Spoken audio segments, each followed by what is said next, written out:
What's happening? Good morning. It is day number either 5 or 6 or something of my 12-day journey. Death Valley Junction is about 17 miles away. Hopefully I can get there and get some service, figure out where I'm at, and we'll have to go from there. Because right now the only maps that I have downloaded are just for the Death Valley area. Kind of like finding a dispensary out in the middle of the desert, huh? That's pretty cool.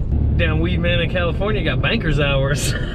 Still no luck on signal, but I was able to find 𝐷𝐷𝑦𝐾 road or something like that, which whenever I've been through here in the past on the 𝗬𝗵𝐵 Trail, that runs right into the 𝗬𝗵𝐵 Road.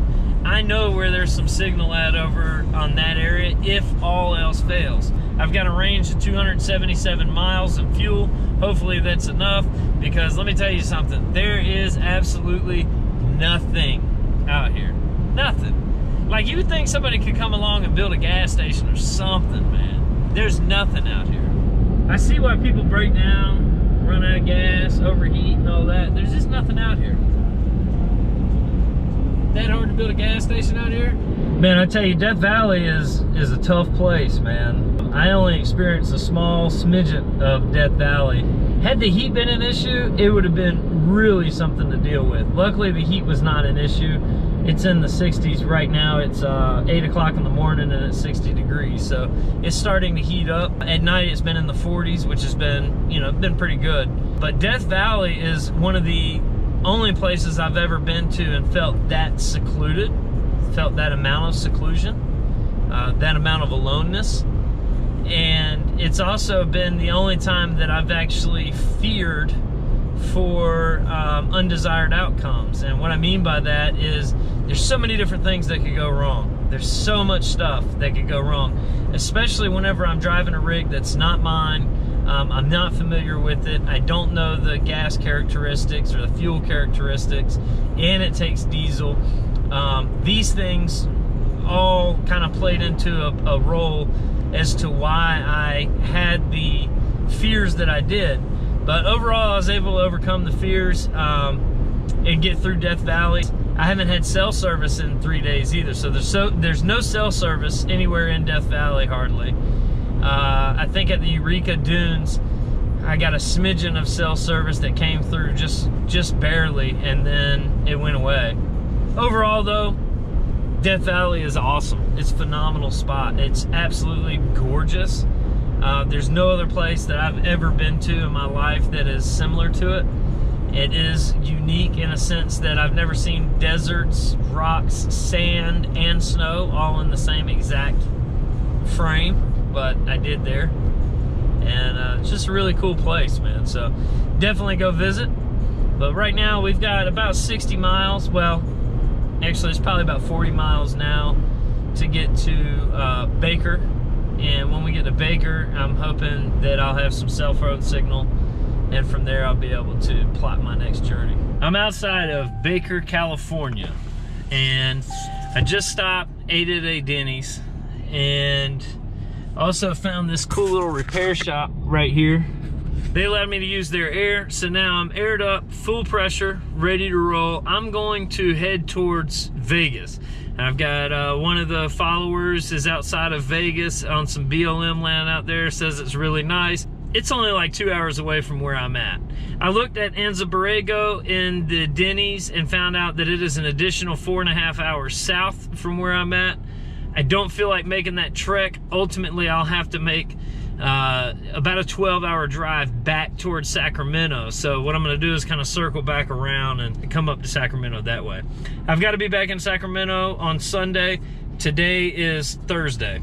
Vegas bound, baby. I really appreciate Kevin from Lifestyle Overland hooking me up with these tracks. If it wasn't for the tracks that he gave me, then I would have definitely been screwed out in Death Valley. So Kevin, I really appreciate it. Thanks a ton. Man, not only did you make the trip fun and gave me a general guideline of where all I needed to go and what to see, but you also saved my ass from my lack of planning. So thanks again, man. I appreciate it. Look at that. Huh? Pretty badass, right? I don't know how well you can see it, but off in the distance over there is the huge solar field, and and then they've got like these mirrors pointed up at these spoilers.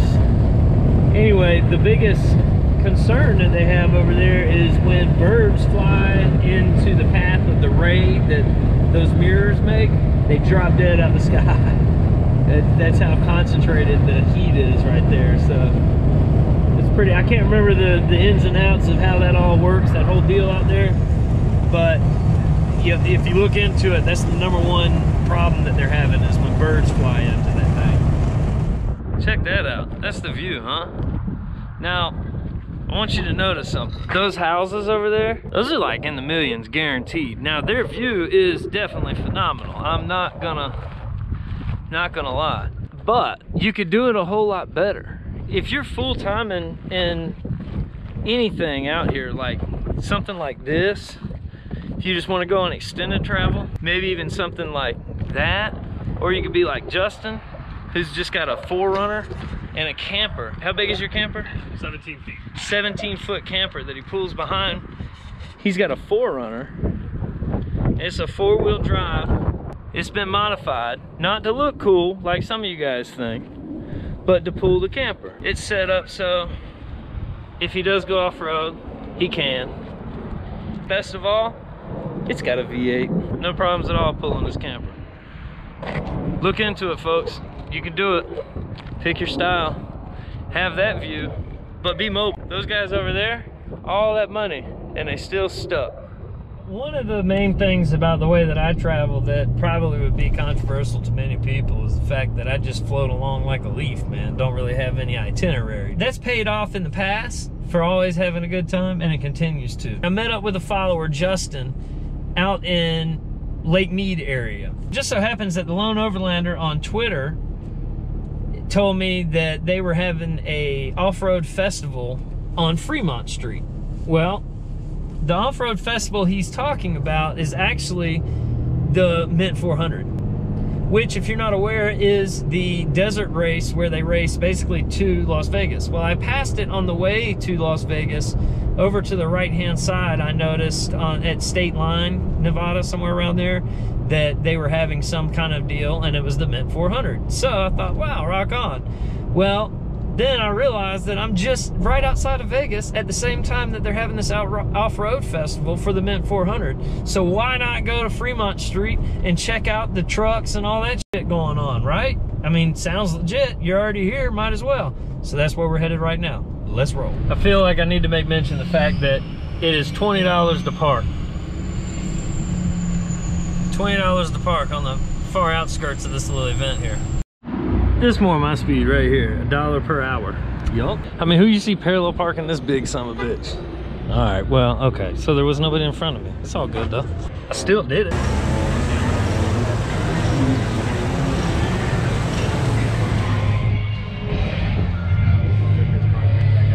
It's more my style right there. What? That's pretty dope. This is being pretty common mod here lately. Is folks cutting off the fender there, or cutting off the bumper for a little higher angle. They look like they finished it out pretty well. I've always wondered how it's finished out. This is Battleborn Off-Roads. That's dope. Huh? That's badass. I saw the old one, the old body style, well, not old body style, but the last body style version of this, ripping it up on the Hoonigan lot. I wouldn't have no problems with them whoops that I'd be hitting, huh? I also wouldn't have a problem with my damn tie rods if I had some shit like that. Damn. Well, that's set up, huh? I could get down with that. I've been talking about putting some suspension seats inside of Apple. I think these guys have some seats for sure. Look at that. What do you think the chances are this thing's been anywhere except for a parking lot? Huh? What do you guys think? They need to let me borrow it for about a month. Nice! Oh, snap! Look at that. That's my speed right there, boy. I like that. Yeah. That is dope. I'm trying to figure out who's doing the detail job. I need them to come hook the 4Runner up for real. I probably should go ahead and get them to take care of the four-wheel camper while I'm here too. Now I know it's not a Blazer, but it's close enough. That's sweet. I really like those old box style SUVs like that. I'd much rather have a K5, but that's pretty sweet too. Going through, I guess that BF Goodwrench has got a little obstacle course set up here. Wonder if they'll let me take the AEV truck with the camper up there.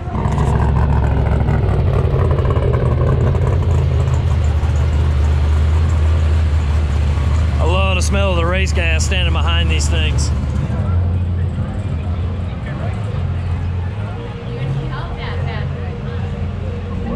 Killing the game right now in Girl Scout cookies at the Mint 400. This guy wins the gold medal for the Girl Scout cookies right here. Dad of the year for sure. What's the next J I can get down with? Huh?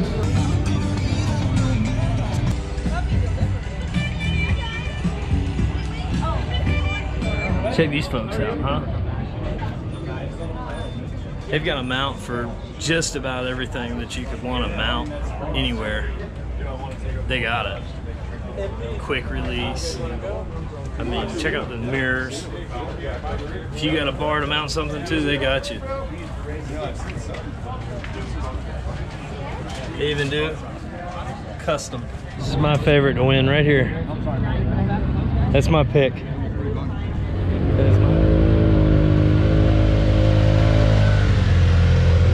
Check out my man's shirts, that's what's up. So these straps right here can hold right at 10,000 pounds. That's each one. Each one. And they're all American made. And they do everything in-house. That's bad. I like that. I'm just trying to get a bottle for the road. Y'all think I can get a bottle for the road? Stay there, Jimbo Watson. No! Dang. It's considered a recreational vehicle. I mean, damn. That thing is a beast. That's what they end up looking like after I take them out. Not a Ford dude, but I could get down with that for sure. Damn, another tight Ford. I mean, check this out. Huh? That's awesome. So, this is badass. I definitely don't want to be that dude.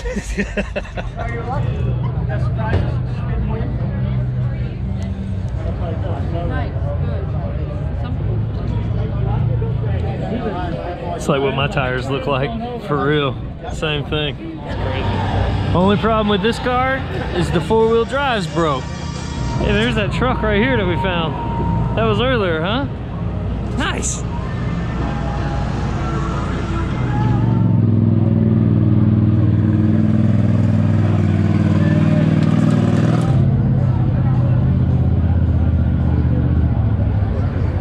Damn, I just want to borrow it. Let me beast that thing out in the dunes some, huh? Look at that. Hey, I see all y'all getting these old Crown Vics. You need to step your game up. This ain't your normal one right here, huh? Damn. That's my new pick. That's my favorite one of the show so far. That's a good solution, huh? Man, so how cool was that, huh? The Mint 400, this is like the staging, the vendor show and all that good stuff. So it's not the actual racing, but how cool was that, huh? And I made it back before my $2 was expired. I would call this day an absolute win, for sure. So I got to see some badass trucks, got to come hang out in Vegas for a minute, got to eat some pizza that was pretty decent. It's so crazy to me at how my timing always seems to be so impeccable. Like, I don't really plan trips, as I told you guys. Hell, I started out this morning, I was going to 𝐼𝙧. I found out it was 4.5 hours and decided not to. So then I came outside of Vegas towards the Lake Mead recreational area to meet a follower, and then I found out that it's $25 to camp, so I met him at the little rest area there. We hung out for a little bit, and I found out that the Mint 400 was in town. So I decided to make the 30-minute drive to Fremont Street, enjoy downtown Las Vegas, and get to see some badass race trucks. So I can't think of a better plan, right? Then my buddy Aaron Brown called me up, said that there's a really cool dry lake bed. It's probably about 2.5 hours from where I'm at right now. So I'm gonna head to it. That's where we're gonna set up camp. It's 5:30 right now. Plan on being there somewhere around 7:30. It's all good though, because I don't have anything else to do. So let's roll. As per usual, pulling up to yet another campsite at dark, or not even pulled up to the campsite yet, just looking for the campsite. So I'm right outside of the Highway 93 here, And this is, I think it's called Power Line or Power Pole Road or something like that. Anyway, this goes up to Delamar Valley, which is a dry lake bed. I'll probably go explore that area a little bit tomorrow. I don't know that I'll make it all the way up there tonight, just because I think that it's about an hour away from where I'm at, and it's already 8 o'clock. So I believe that what I'm gonna do is just kind of try to find a place. This is all BLM land out here, so I'm gonna try to find a place out here that I can camp, and that will be where I settle in for tonight. So I'm pretty sure this is the place. It's just wide open nothingness. So this ground is kind of suspect though. Like, I don't know if it's wet mud. It feels like if it gets wet, it's gonna be tacky and nasty. And it's supposedly a dried up lake bed. So I think I'm just gonna park right there for right now and go ahead and set her up. See what it looks like in the morning.